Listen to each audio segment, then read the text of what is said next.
빔 에듀케이션에 온 걸 환영합니다. 밝은 미소와 긍정적인 생각, 이것은 하루아침에 이루어지는 것이 아니겠죠? 네, 오랜 습관에서 나오는 것이기도 합니다. 빔 온라인 교육도 습관처럼 조금씩 따라하시면 어느새 이루어지지 않을까요?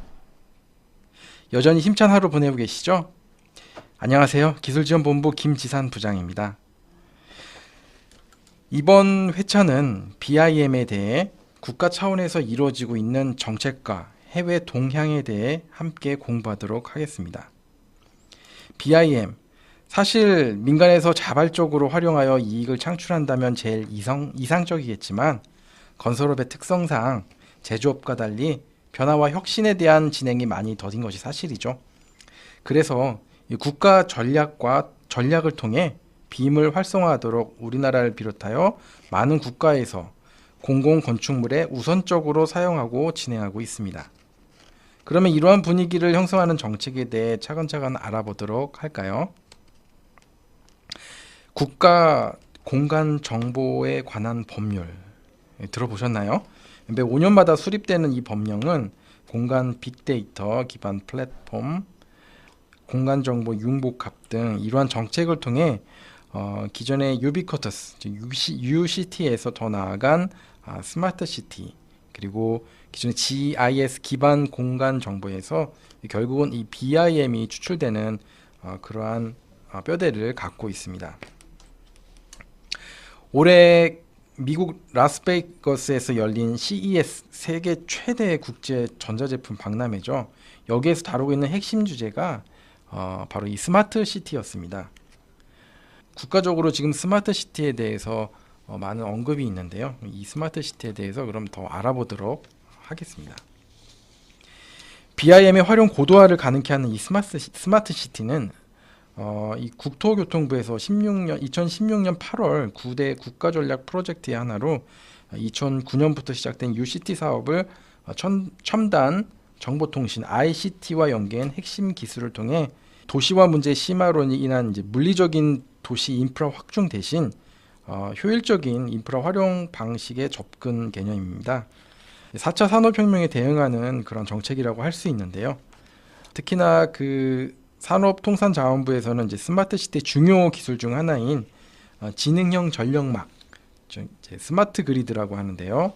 스마트 미터, 에너지 관리 시스템, 에너지 저장 장치 등의 요소 기술 등으로 에너지를 관리하여 최대 효율을 높이는 그런 확산 사업을 이미 송도나 남양주시에 투자를 해서 진행하고 있는 상태인데요.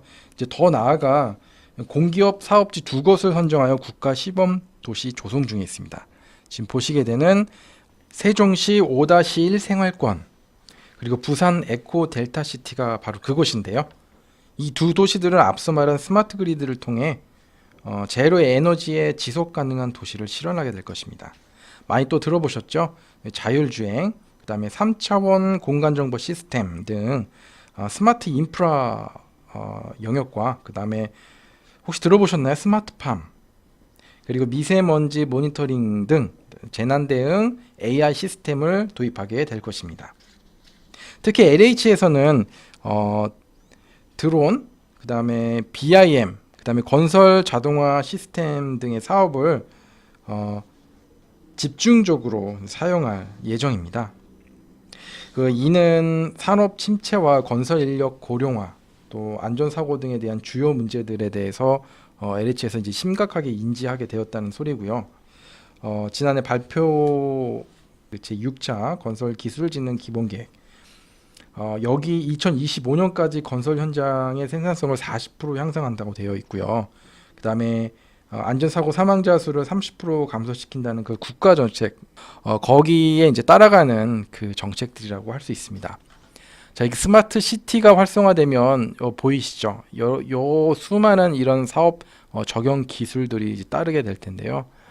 이런 인프라들이 확실히 구축이 되면 정부 주도가 아니라 민간과 함께 도시의 극활용화 시대가 열리게 될 것입니다. 기대되시나요? 자, 그렇다면 건설기술진흥 기본계획에 대해서 한번 좀 더 자세히 알아보도록 하겠습니다. 국가 경쟁력을 건설 기술의 경쟁력을 위해 수립하는 이제 국가적인 계획인데요. 역시나 이제 이런 추진 배경이 기술 혁신에 있음을 되짚어 볼 필요가 있을 것 같습니다. 국내 이제 내수 경기도 침체가 되고요. 생산 인력이 감소가 되는 게 주요 원인이 되지 않을까 생각을 합니다.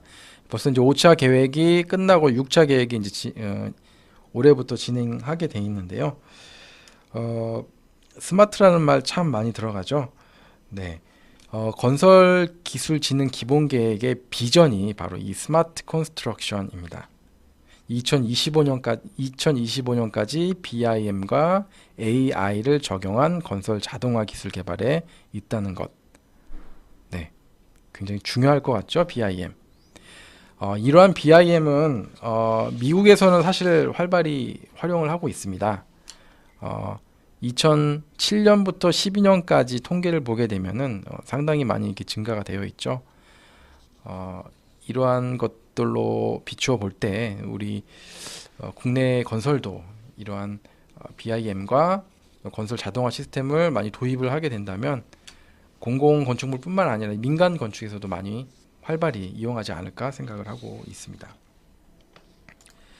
온라인 1회차를 통해서 이제 BIM 중요성에 대해서 어느 정도 아셨으리라고 생각합니다. 자, 그럼 앞으로 BIM은 강제로 해야만 하는 걸까요? 아니면 하고 싶은 사람만 하면 될까요? 네, 정답은 공공건축물의 하나에서 BIM은 여지없이 해야 한다는 것입니다. 설계 단계부터 말이죠. 자, 요 표를 한번 볼까요? 2010년 BIM 가이드라인이 이제 국토교통부에서 발표가 됐고, 곧이어 이제 그 조달청에서 시설사업 지침서, BIM에 대한 지침서가 발표가 되었습니다. 공식적으로 2010년부터 진행이 됐다고 생각을 하시면 될 것 같습니다. 쭉 가면서 이제 공사 규모에 따라서 적용 대상이 이제 순차적으로 변경이 되다가요. 2016년에는 모든 맞춤형 서비스에 한하여 BIM이 적용이 되었습니다. 현재 진행 중이고요. 또 2018년 볼까요? 앞서 말한 이제 기본 계획뿐만 아니라 이제 그 LH에서 공동주택일 경우 BIM으로 설계를 하도록 올해부터 시작이 되었습니다. 네, 요 도표가 좀 중요하니까 잘 보시고요. 그렇다면 이제 공공기관의 BIM 발주 현황이 지금 어떻게 됐나 한번 정리를 해보았습니다. 2009년 용인시에서 이제 발주한 용인 시민체육공원이라고 있습니다. 이게 이제 국내 최초로 BIM으로 이제 적용된 그런 공공 건축물인데요. 2009년을 시작으로 해서 쭉 가게 되면은 2016년 맞춤형 서비스가 이제 본격적으로 발주가 됐던 2016년으로 들어가게 되면 한국은행, 우리 무형에서 지금 수행을 하고 있죠. 설계 단계, 그다음에 시공 단계 뿐만 아니라 이제 시공사와 설계사를 포함한 이 건설 사업 관리 분야까지도 BIM으로 발주가 된 상태입니다. 2016년부터 이미 거기에 대한 이제 기술자가 배치가 되고 대가 산정이 이루어져서 현재 이제 시공 단계 BIM으로 진행 중에 있습니다. 2017년도로 가볼까요? LH에서는 이제 시공형 책임 시범 사업을 이제 실시를 했고요.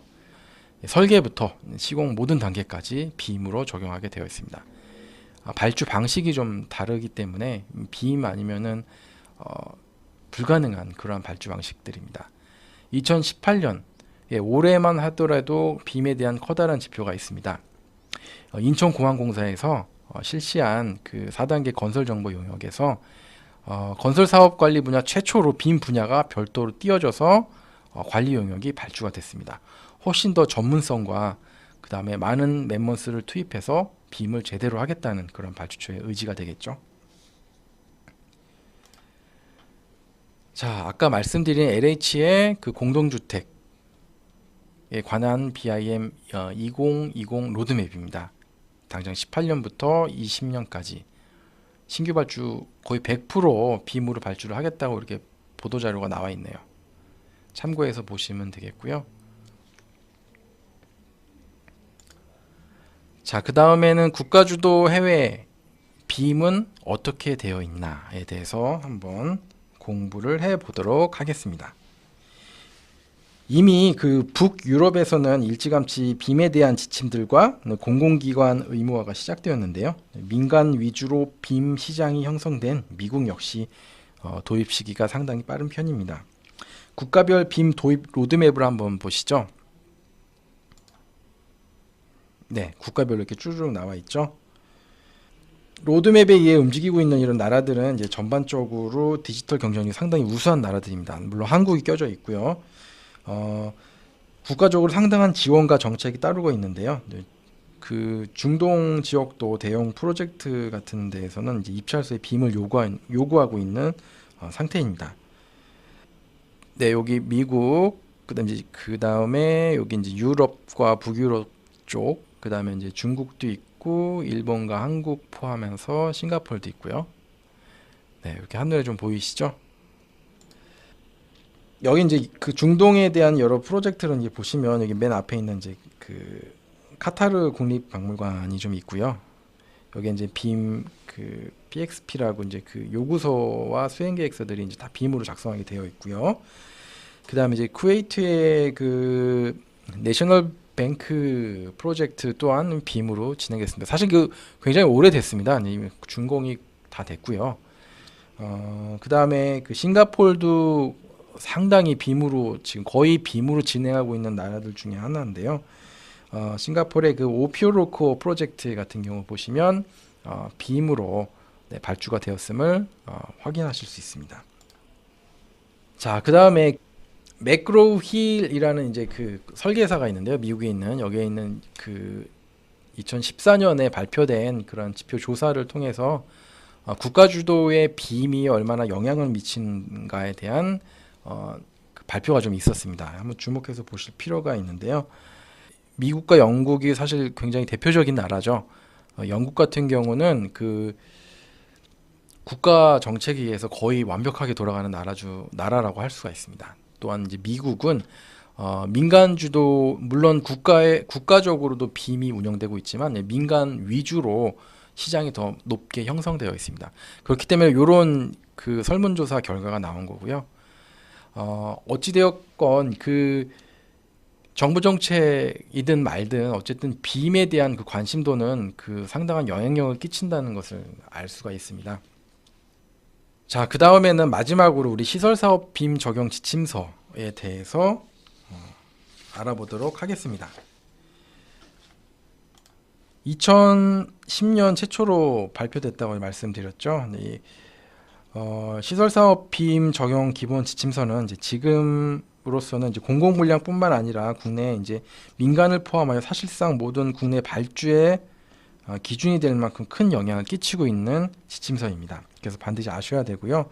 단계별 빔 기술을 적용하기 위한 최소의 요건들이 정의되어 있고요. 빔 데이터를 시공 그리고 유지관리 단계까지도 사용할 수 있도록 그 업무 기준을 제시하고 있습니다. 지금 현재 이제 16년 3월 30일 날 개정됐던 게 지금 현재 시점이고요. 네, 올해 이제 또 한번 개정될 계획이 있습니다. 지침의 구성은 다음과 같습니다. 아까 말씀드렸던 계획 설계, 중간 설계, 실시 설계, 이제 시공 단계까지 이렇게 되어 있고요. 유지보수 단계는 없습니다. 그다음에 이 단계별 활용 기준과 성과품, 그다음에 부속서에 이런 이제 빔 속성 입력 기준이나 이제 사후 정산서에 대한 꾸미는 얘기들, 결과 보고서는 어떻게 쓸 것인지, 정보 표준 수준은 어떻고 업무 수행 계획서는 어떻게 써야 될지가 자세히 나와 있습니다. 물론 이제 적용 대상은 그 맞춤형 서비스의 하나이긴 하지만 거의 모든 결과물이나 지침들은 이번 이 조달청 지침서를 따라가지 않을까 생각을 합니다. 자, 4차 산업혁명의 첫걸음 BIM, 저는 그렇게 생각하고 있거든요. 모두 즐겁게 잘 공부를 하셨나요? 딱딱한 이론 수업이 좀 힘들다 이러신 분은 본격 BIM 맛보기 온라인 전문 교육을 권해드립니다. 아시죠? 고품격 온라인 교육 기술지원본부와 함께합니다. 이번 회차는 이보 전무님께서 스마트 시티에 대해서 함께 해주셨고요. 저는 김지산 부장이었습니다. 감사합니다. 테킬라! 예.